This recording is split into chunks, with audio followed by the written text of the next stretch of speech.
Para Marcelo, se quiere marchar Marcelo. Marcelo pone la pelota para Di María con Marcelo, buena la pared de Marcelo, Di María va a poner el centro, ojo que llega Cristiano, gol, gol, gol, gol, gol, gol, gol, gol, gol, gol, gol. Non mais filme là, filme bordel, filme. Attends, c'est pas tous les jours qu'on l'envoie comme ça, vas-y ta gueule, filme. Putain, oh, bah c'est collector ça. Vas-y filme ta gueule, filme. Regarde-moi ça, j'ai jamais vu ça. Non mais attends, il se passe quelque chose, pas possible. Salut mes petits lapins. Bon, j'espère que vous allez très bien. Avant de commencer cette vidéo, je tenais à remercier les gens qui ont fait des dons, puisque vous avez été quand même assez nombreux à faire des dons, d'ailleurs parfois conséquents, donc merci beaucoup. Voilà, vous soyez généreux, mais pas trop non plus. Moi, vous savez que c'est pas un truc qui me, voilà. Mais bon, bref. Merci, ça m'a permis d'acheter un lot d'isolant. Il se trouvait qu'il y avait une occasion pas loin, des gens qui avaient fait une isolation à 1 € qui avaient juste avant acheté de la laine de chanvre, donc ils n'en avaient plus l'utilité. Donc en fait j'ai chargé une pleine remorque, il y a plus de 30 mètres carrés, peut-être je sais plus, on va dire à peu près 40 mètres carrés d'isolant en laine de chanvre en 12 cm d'épaisseur. Donc j'ai sauté sur l'occasion, j'ai acheté le lot entier, ça m'a coûté 200 €, c'est moitié prix de ce que ça coûte neuf, c'est encore emballé et tout, voilà. Donc si j'ai acheté ça, c'est parce que vous savez que j'ai plein d'idées, j'ai plein de projets, et dans une logique de pouvoir recevoir un petit peu du monde, et peut-être après, sur plusieurs jours, je souhaite faire en fait un petit sanitaire dans le garage. Le garage il serait décomposé en deux, une partie douche, évier et vestiaire, et l'autre partie atelier de transformation. Donc je commence à recueillir 2-3 petits matériaux pour pouvoir faire ça, et donc c'est dans cette logique que j'ai acheté l'isolant. Donc merci beaucoup, c'est grâce à vous, et je ferai en sorte d'être transparent et bien avec les dons qui me sont faits, d'être transparent sur ce sur quoi ils sont investis. Voilà. Donc merci beaucoup, et puis merci à tous ceux qui nous suivent évidemment. On se retrouve donc dans cette vidéo pour faire un petit JDB comme d'habitude, et pour parler plus particulièrement donc encore de ce produit qu'on avait vu avec Gérald qui était venu nous l'amener, on en avait parlé, on avait installé le panneau photovoltaïque, enfin bref, on avait bien déconné avec Gérald. Et là donc avec Agnès, on a concrétisé l'installation, donc on l'a mis en place, tu vois, on a retiré un peu des pierres qui étaient là pour mettre un petit lit de pouzzolane, pour faire en sorte que les pieds repose bien à plat, et ensuite on a percé le polycarbonate juste là. Je ne sais pas si on va voir, Agnès, tu pourras peut-être filmer. On a fait un trou dans le polycarbonate de manière à faire passer un conduit. Tout le conduit extérieur, en fait, il est isolé. Gérald nous avait laissé de l'isolant multicouche, donc tu vois, on l'a mis autour, mais c'est pour éviter que lors du transit de l'air, il y ait de la perte de calories. Donc on a fait ça. Ensuite, petit montant 6-4 autoclave, qui est pris donc dans la structure de la serre, et ensuite on vient fixer les équerres du brûlant comme ça. Donc il n'y a qu'une fixation avec une vis, j'aurais pu en mettre un deuxième, mais moi je pense pas que ce soit bien utile. Je pense que là il est assez bien harnaché, mais bon, si on voulait on pourrait remettre un 6-4 et remettre une vis dedans, enfin bon, voilà. Maintenant on va aller voir à l'intérieur. Donc ça c'est le produit donc de Gérald, ça c'est son produit à lui, c'est lui qui l'a conçu, c'est lui qui l'a pensé si tu veux. Tous les liens donc sont dans la description. C'est un produit qu'il commercialise, donc il nous a expliqué qu'ils étaient aux alentours de 450 € celui-là. Voilà. Après, reste à la personne qui l'aura acheté de l'utiliser comme il le souhaite. C'est un générateur d'air chaud, au cul ça sort de l'air chaud, on fait ce qu'on veut de cet air chaud. Soit on chauffe, comme on va le faire ici, une serre, soit un séchoir solaire, soit tout ce qu'on veut. Et on va voir maintenant ce que nous on a fait. Alors, l'idée... Pour nous, notre utilité, ça va être séchoir solaire, parce que Agnès avait vraiment envie de faire ça. Et puis moi, j'aime bien combler ma femme. Donc voilà, en même temps qu'on allait chercher cet isolant, tu sais, je sais que les gens ils sont toujours un peu embarrassés. Je leur ai demandé, vous n'avez pas un frigo à débarrasser? Et ils en avaient un. Ah, génial! Donc du coup, voilà, ça c'est le frigo qu'on a pris en même temps que l'isolant. C'est un petit, il va très bien. Et donc voilà ce qu'on a fait. Pof, pof, pof. Tac. J'ai l'impression de faire très présentateur téléachat, je sais pas ce que t'en penses. Et par contre, est-ce qu'on peut pas refermer vite fait pour conserver mes fruits qui sont en train de sécher? Bah ouais, mais bon. Non, tu l'as mis à l'envers la clayette, Agnès, voilà le boulot. Je t'ai dit que oui, parce que les cassis y roulaient. Ah, ça roulait. Bon, je vais pas laisser trop ouvert trop longtemps parce que ça va faire perdre la chaleur. Mais donc du coup, tu vois que j'ai percé, j'ai fait plein de trous à la scie à cloche. Donc déjà, évidemment, j'ai viré le moteur qui était derrière. Et donc là j'ai fait un gros trou de 125 ici. ensuite, eh bien, ça c'était en fait c'était des bacs de congélation. Donc les bacs on les a retirés, on les garde. Ça, on s'en est servi pour d'autres trucs, je vais te montrer.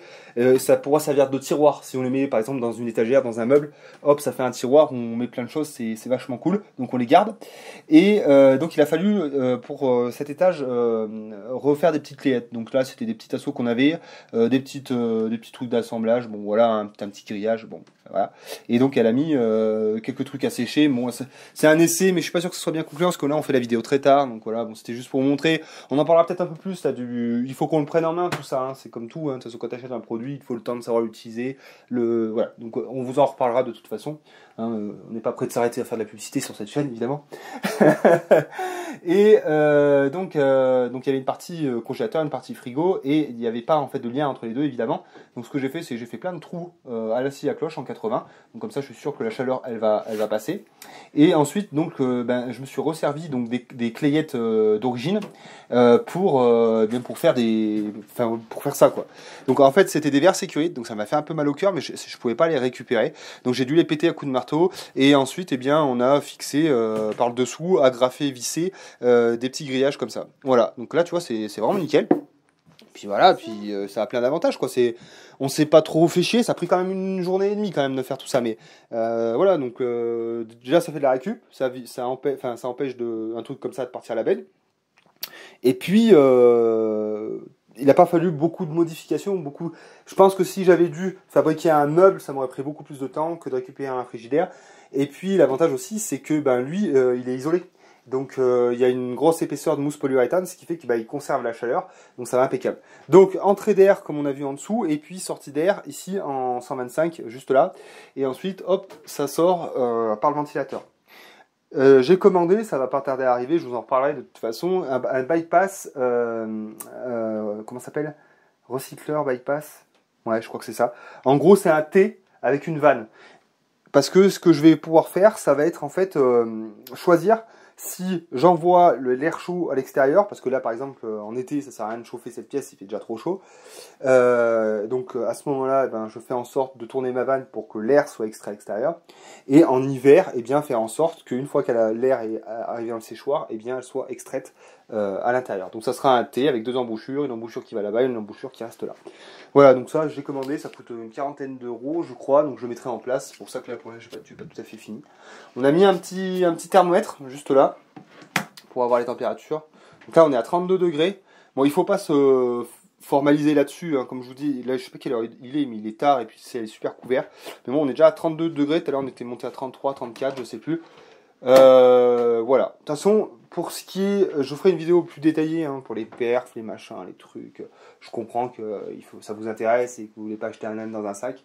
On fera des vidéos un peu plus précises. J'attends qu'Agnès l'utilise sur un plus long moment et elle vous en parlera beaucoup mieux que moi parce que moi, une fois que j'ai installé, vous savez bien, vas-y, démerde toi. Hein. Voilà, donc voilà la petite installation. C'était du boulot quand même. Entre la préparation du frigo et tout le reste, ça a pris, comme je vous ai dit, une journée, non, deux demi-journées en fait, hein, finalement. Ouais, l'après-midi d'hier, hier après-midi et ce matin, voilà. Donc voilà, bon. Enfin bref, c'est un exemple d'utilisation où vous pouvez faire du petit brûlant. Il y en a d'autres, hein, voilà, on fait ce qu'on veut de l'air chaud qui en sort. Et donc ce produit, comme bon, je vous le rappelle, hein, je ne fais pas non plus ma cagole téléachat, mais du coup il y a deux types de produits. Donc il y en a un qui fait 1 mètre par 1,70 m qui est destiné réellement au fait de chauffer des logements. Et donc il y a ce petit là qui est plutôt pour des pièces de taille réduite ou pour d'autres applications telles que celles qu'on a fait ici. Vous allez voir, rendez visite aussi à Gérald sur sa chaîne, hein, il est prêt à vous répondre, à toutes les questions que vous aurez à ce propos, enfin bon, c'est son boulot quoi. Et puis voilà, donc voilà ce qu'on a fait ces derniers jours, et on a d'autres trucs, et on continue, allez.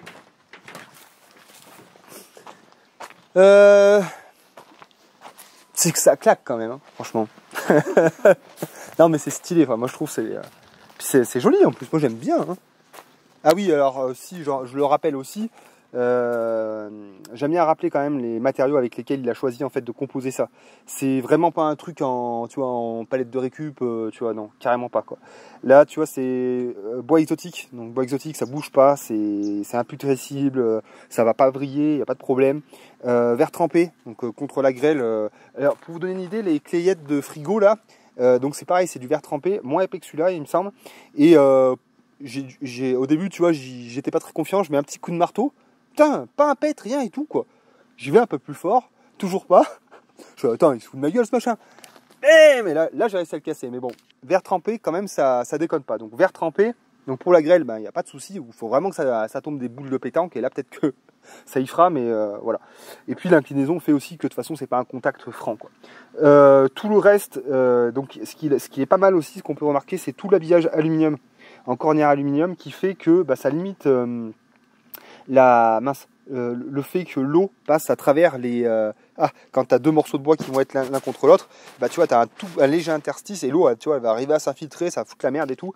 Et donc déjà, pour une meilleure finition et puis pour protéger au mieux de l'eau le bois exotique, il a mis des cornières partout. Et en fait, c'est vraiment nickel, quoi. Et là, vous voyez, donc celle-ci, on dirait... non, franchement, vraiment, le produit est bien fini, quoi. Vraiment bien fini. Comment? Ouais, les poignées sur le côté, pareil là pour si on a besoin de le transporter. Non, vraiment, c'est un produit bien fini, bien pensé. On voit que voilà, il avait à cœur de faire un produit qualitatif. Après, voilà, c'est pareil, il veut le commercialiser. Quand on veut commercialiser un produit, théoriquement, on sort un produit qui va bien, quoi. Donc voilà, ça c'est la théorie. Il y en a qui arrivent à vendre des merdes, mais mais c'est pas le. Voilà, quand on voit ça, on a confiance, quoi. Voilà. Bon, je vais pas en dire plus. Oui, donc ça je l'ai pas montré tout à l'heure, mais on a mis une petite grille, parce qu'on fait pas ça. Enfin, on essaie quand même toujours de faire les trucs propres. Même si c'est de la récup, on fait en sorte toujours, tu vois, d'aller au plus propre. C'est un truc que je déteste. C'est parce que c'est de la récup, ça peut être de la déchetterie. C'est hors de question. Il y a une personne que j'aimais beaucoup là-dessus, c'était Rodrigue de Family Flow. J'adorais quand il prenait des matériaux de merde et puis qu'il arrivait à concevoir des trucs super beaux. C'était un de mes exemples. Bon, Rodrigue, il va falloir que tu reviennes un petit peu sur le corps de ton métier parce que ça commence à bien faire. T'es live à la con là. non, mais Rodrigue, là, t'es un gars qui a des mains en or, tu faisais des trucs top et il faut vraiment que tu nous refasses des vidéos. Voilà, bref, voilà, c'était mon petit message parce que j'aime bien Rodrigue, j'aimais bien ce qu'il faisait. Et là, je trouve que il a un peu lâché l'affaire et je trouve ça dommage. Voilà. Sinon. Oh bon, voilà où est-ce qu'on en est de notre histoire. Donc on a bien descendu, comme tu vois. Je sais pas si tu vois bien. Attends, je vais descendre dedans. On a bien descendu et j'ai eu une idée. Donc, quand j'ai des idées, tout le monde a peur, en particulier Agnès, parce que c'est dit qu'est-ce qu'il va nous inventer encore. Bon, comme tu vois, notre descente elle commence à être vraiment raide, parce que forcément on descend. Là, on est à 2 mètres. Là. On est à 2 mètres. Ouais, on est à 2 mètres. Et moi, je veux descendre encore de au moins 30 cm pour avoir de quoi faire mon drain, tout ça. Et là, ça commence à être la merde parce que plus je vais taper là-dedans, plus la pente va être raide, moins le tracteur arrive à passer et tout. Et donc, c'est là que j'ai eu une idée. Mais je me suis dit, mais attends, ça va être beaucoup plus simple que ça. Là, je suis à fleur de talus, là. On va aller voir de l'autre côté.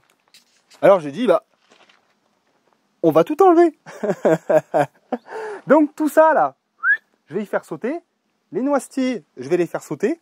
Parce que là aussi, ce qui m'a motivé, donc déjà, il y a plusieurs choses. Il y a le fait que je me suis dit, attends, quand j'aurai monté ma charpente, ma toiture et tout, quand je vais devoir aller entretenir derrière, je vais me faire chier, j'aurai la flemme, les noisetiers vont pousser, ça va être la merde quand je vais voir... Enfin, voilà, la merde, quoi. Donc j'ai dit, bon, déjà ça m'embête. Ensuite, il y a l'accessibilité avec le tracteur. Et il y a aussi, quand je vais devoir monter mes murs en pierre sèche autour, pour la manœuvre et tout, ça va être tendu, mon pauvre. Alors je dis, tu sais quoi, on fait tout sauter. Donc, on a déjà bien commencé, on va aller voir derrière. Là, tu vois, j'ai mis en place mon tracteur pour pouvoir taper dedans, là. Et voilà, donc je vais te montrer de derrière. Donc, alors l'idée, la conception, de toute façon, comment dire, ça vient au fur et à mesure de ce qui se passe. Tu sais, comme je t'ai dit, moi, j'ai pas de plan. Je creuse un trou, ah ouais, tiens, ça fait comme ça. Tiens, on va en tomber 2 fois plus. Tu vois. Bon, mais en tout cas, ce qui va se passer, du coup, c'est que toute cette paroi-là sera vitrée. Là, on est en est, on est à l'est. C'est là où se lève le soleil. du coup, on aura les premiers rayons du soleil, donc les premiers rayons de chaleur, quoi, si tu veux. Et du coup, ça fera beaucoup plus de lumière que d'être vraiment enclavé comme ça. Et puis, ça va être joli, hein. Ça va être très, très, très beau, quoi. Putain, t'imagines, c'est limite Earthship là que je suis en train de te faire. Des fois, je me lève le matin, je me dis, mais je suis complètement con de faire des trucs aussi... Enfin, quand même, quand tu es devant ça, tu te dis, mais ils sont un peu toqués quand même. Hein, parce que là, il y a près d'une semaine, toute la journée à creuser, quoi, comme des cons. Hein. Ah, faut en avoir envie. Hein. Bon, enfin bref, de toute façon, quand on a un truc dans la tête, hein, surtout moi, hein, ça va être fait. Et puis là... Il y a un truc aussi, c'est que, tu vois, ça c'est un truc, c'est un mécanisme. C'est, tu vois, plus tu as investi sur un sujet, là en particulier celui-là, et bah, plus tu as envie de récolter les fruits, quoi. Donc là, finalement, je pense que je vais aller jusqu'au bout de ce chantier, je vais le boucler avant de passer à autre chose, parce que ça va me faire chier d'avoir ça en plan. Et là, il faut que je concrétise pour être satisfait et passer à autre chose. Bon, allez, viens, je te raconte ma vie, là, c'est chiant, hein. Bon, alors, attends, on va aller voir de l'autre côté. Regarde, qu'est-ce qu'il y a? Ah, il y a des jolis papillons, regarde. Il y a nous aussi, Loutinus, on a des jolis papillons. Bon, alors, comme ça, je vais te montrer de l'autre côté.